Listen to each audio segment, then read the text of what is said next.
Hi ladies and gentlemen, Morgan Ravenberg here again.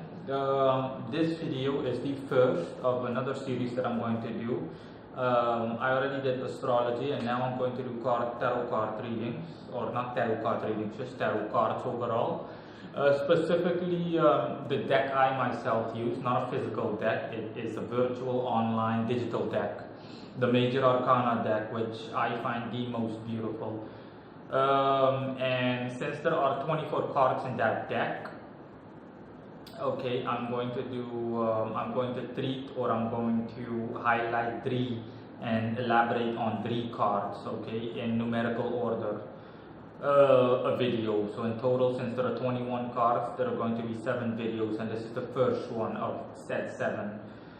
So yeah, let's begin. For those of you, I'm simultaneously, in case you guys were wondering, I'm simultaneously also writing an article, but it is a lengthy article since I have to treat all 21 cards, so it's going to take a while before said article is finally published. But I will embed the entire playlist, tarot card playlist, which I'm creating right now, in said article. And I also suggest, at the end, I'm also going to suggest that you guys read the article the second that it is released.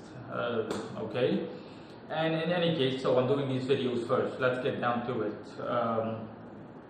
For those of you that don't know what tarot cards are, or what a tarot card is, tarot cards are simply a method of divination. They're like normal playing cards. The only difference is that they have an esoteric tint to them, if you will, or they have an esoteric meaning to them. Each and every card represents a certain force, depending on the situation and depending on the question or situation informed about for you as the questionnaire. Okay, so again, this is like a tarot card for dummies. Let's just say, for example, if you have a life situation, you want to know what the current situation in your life is and how to get rid of it, then yes, that is called an inquiry towards divinatory means. And tarot cards can be cast then, okay, in several ways, shapes and forms, okay. I need to highlight that the kind that I'm using, a Major Arcana 6 spread, that's what it's called a 6 spread because there are 6 cards, and Major Arcana is simply the type of tarot cards that I'll be using, okay. In reality, there are multiple kinds of cards that you can use, tarot cards, and there are multiple kinds of spreads that you can use. I just wanted to highlight and denote that, okay? That needs to be stated. And then you can simply cast a tarot card reading, regardless of which one you can cast. And said tarot card reading will then elaborate on your situation briefly, and you'll have an overview somewhat, and the potential solution too for your situation. The reason that I'm saying somewhat is because, and here it comes, okay, as a divinatory method, the benefits and drawbacks of tarot cards are as follows. The benefits are that tarot card readings are quick, they're simple, and they're non-complicated, okay. Tarot card readings are suited for yes or no questions, you know, especially questions that are black and white. Another benefit is that they're easy to cast, okay. You can change your mind as much as you'd like, and they're still easy to cast. For example, so if you have 5 questions that you want to ask back to back, tarot card readings, to be honest, is the best and the only divinatory method where you can do something like that and still get an accurate reading, okay, completely accurate 100% every time. If you have 5 questions back to back, so that is a benefit, a major benefit, okay. With astrology, for example, you can't do that. You have to be in the right state of mind. You really have to be in that state of mind, and for example, and want to know, hey, how the hell am I going to solve the problems in my life, and I'd like an overview of the problems in my life. You really have to be in that frame of mind. That question really has to be the only thing you can think about. That's the only time when you can cast an astrological orrery chart, as opposed to tarot card readings. If you've got 5 or 6 questions, okay, I have a family, I'll do my husband first if you're a woman, or my wife first if you're a guy, after that my children, and so on. That can be done with astrology, with tarot card readings. But of course, and here it comes, the drawback is the tarot card readings are oversimplistic in nature, okay? With tarot card readings, you're getting a very vague and brief overview of your situation or of said subject matter. They are, like I just said, straightforward, and they're suited for yes or no situations, and they also answer in a yes or no fashion, more or less. And very often, that's not what you need, very often, okay? The world itself, as we all know, is anything but black and white in most cases. So in most situations, a tarot card reading is very vague, will be very vague, and will not suffice if you have at the very least a semi-complicated situation where you would like to know something that isn't just yes or no. That is the drawback in tarot card readings. But nevertheless, they're still good. It's still a good method to work with. For me personally, it's the second best method to work with. But hence me only using it as a backup. But again, it still deserves its due, and what its due praise, metaphorically speaking, and I am giving it its due praise here. Yeah, so let's get started. The first card that I'm going to treat up is a card which I hate. I'm not gonna lie to you. I show immense disdain and discontent for this card. Is the card called the Fool. The Fool card, okay, in a major arcana, is a card which displays a woman, okay, wearing an odd kind of clothing, even looking stupid, to put it that way, and almost stepping off a ravine or stepping off a cliff, and with a dog in the background looking at what she's doing. I'm assuming that that's her dog. The woman is like a drifter basically, since she has a knapsack, okay, literally just a stick with a sack tied to it, so a knapsack literally, and she finds herself in some desert-like environment, rocky terrain, on a hill obviously, and she's about to leap to step off into her death. So again, this card is a no-brainer. This card's physical appearance or display automatically indicates, again, everything, that you're an idiot, okay, that you're a fool. The woman displayed in the card, or the figure displayed in the card, is the fool, literally the fool. That's the name of the card, hence the name of the card. The planetary alignment of this card is Uranus. That's why you'll also notice a Uranus logo, and the numerical value of this card is 0, or the numerical order of this card.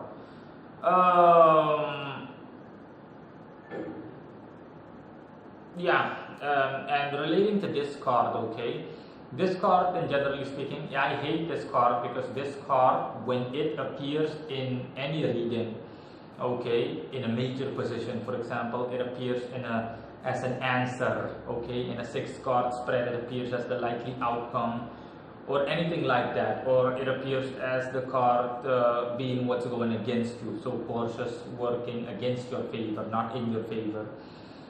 That card is bad news, really bad news, okay. It, generally speaking, either means that you are making a stupid decision, or that your decisions, or that your efforts will be in vain, okay. It basically says that you're fooling yourself, okay, and that nothing but failure will befall you, or misfortune will befall you if you do what you intend on doing. It also alternatively means that you are making decisions not based on rational thinking, that you're making decisions based on impulse, and that the decision, bluntly put, is a stupid decision.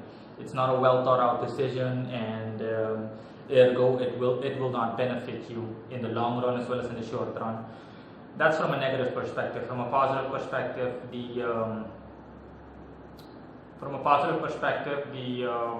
the Fool card can also stands for minor to moderate good fortune. So again, minor to moderate good fortune. There's no other way to phrase it, okay? And for good fortune in a minor to moderate way again, and that will happen suddenly. So for example, something simple as getting a gift, or something happening suddenly that is good, of course. Something, let's just say good fortune in a minor, again, I'm repeating myself, a minor to moderate good way, okay, which will happen suddenly. For example, if your inquiry was about money, then it can spell money coming your way, but a minor to moderate amount of money coming your way suddenly. That's what it that is what it can positively mean or confer. From a negative perspective, it can mean that you are afraid of being seen as the fool, that you're afraid of being conned or scammed. It can mean that you feel uneasy. It can mean that you want to change, okay, but you're unsure of how to bring about said change, and so on. That is it regarding the Fool card. Okay, gonna move on now. The second card that I'm going to treat is, hold on for a second, let me double check to be sure. I don't want to make any stupid mistakes and skip over a card or skim over one.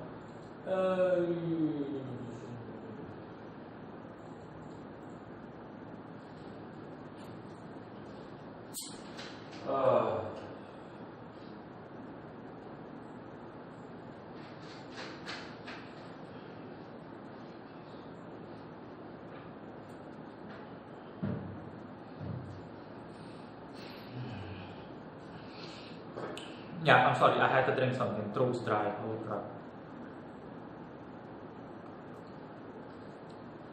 Yeah. Yeah, let's go on. Let's head on over to the second card. The second card that I'm going to treat is the card called the Magician. I like this card. I won't say it's one of my favorites, but I like this card.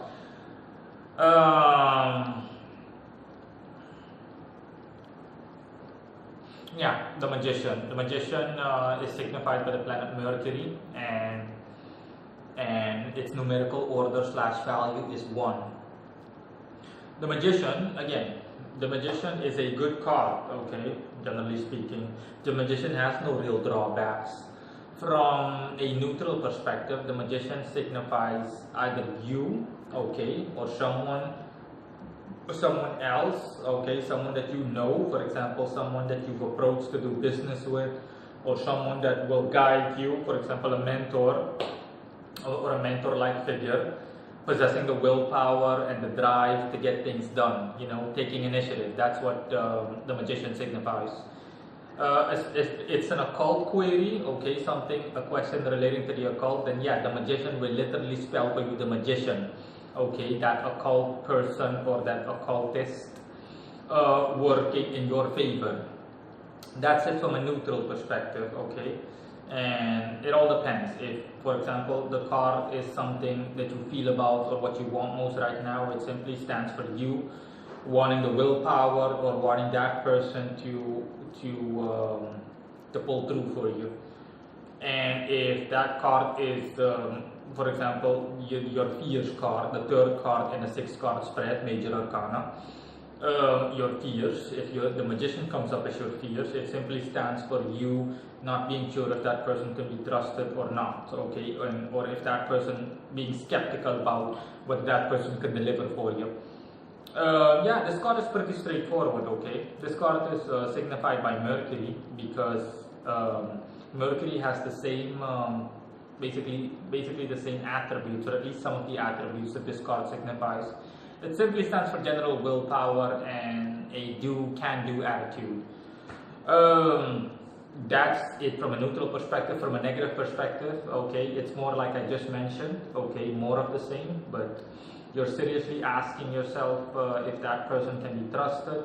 And if that card, for example, is going against you in a 6-card spread, so negatively speaking, that means that you should be wary of and cautious of that person or that individual,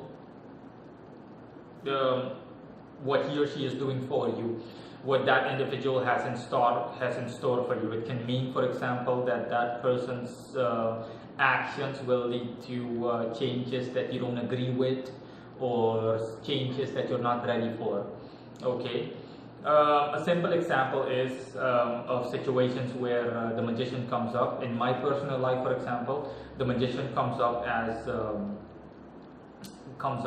spirit that I'm working with, and it's simply in that case, that card, the Magician, comes up as in what's going against you in a situation. For example, can the spirit do this for me? Then it simply means that, generally speaking, that spirit is likely to bring about, or that spirit will bring about changes that you are not ready for, or skewed changes that might be subject to side effects or something similar.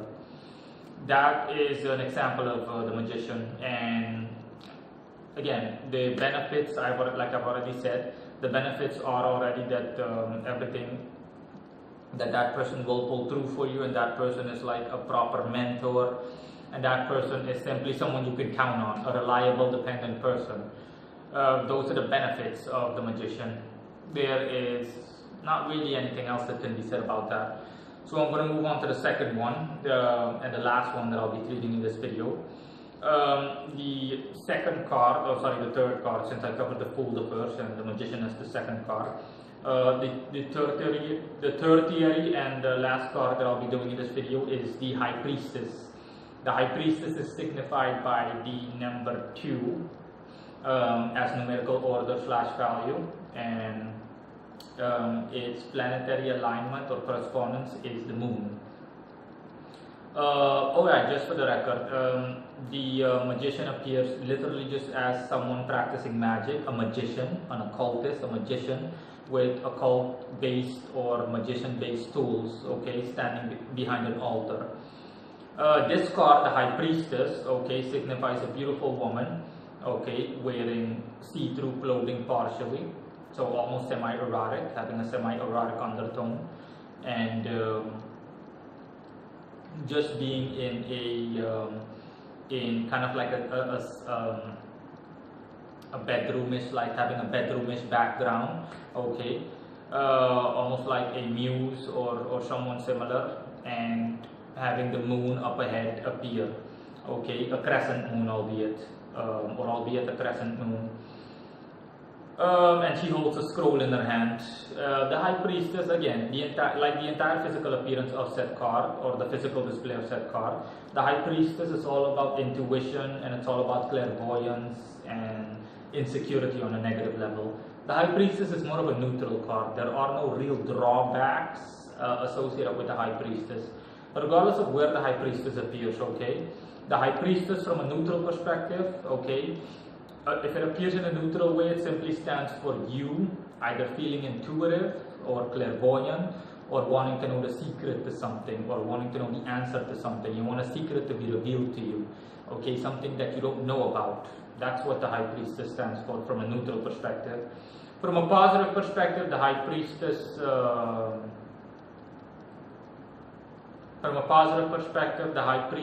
stands for clairvoyance, okay, standing for your intuitive powers and your clairvoyant abilities being at an all-time high, especially if the question again is an occult-based question, or a question relating to the occult or esotericism, like a magical system or something similar.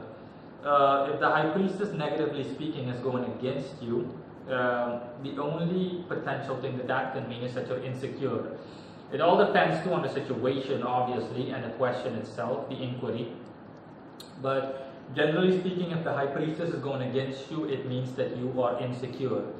You are unsure at a spiritual or astral level. On an astral level, you simply, your intuition is telling you, hey, don't do this or don't do that, and despite the fact that you might be wrong, okay, because your intuition can be wrong, depending on how well developed it is.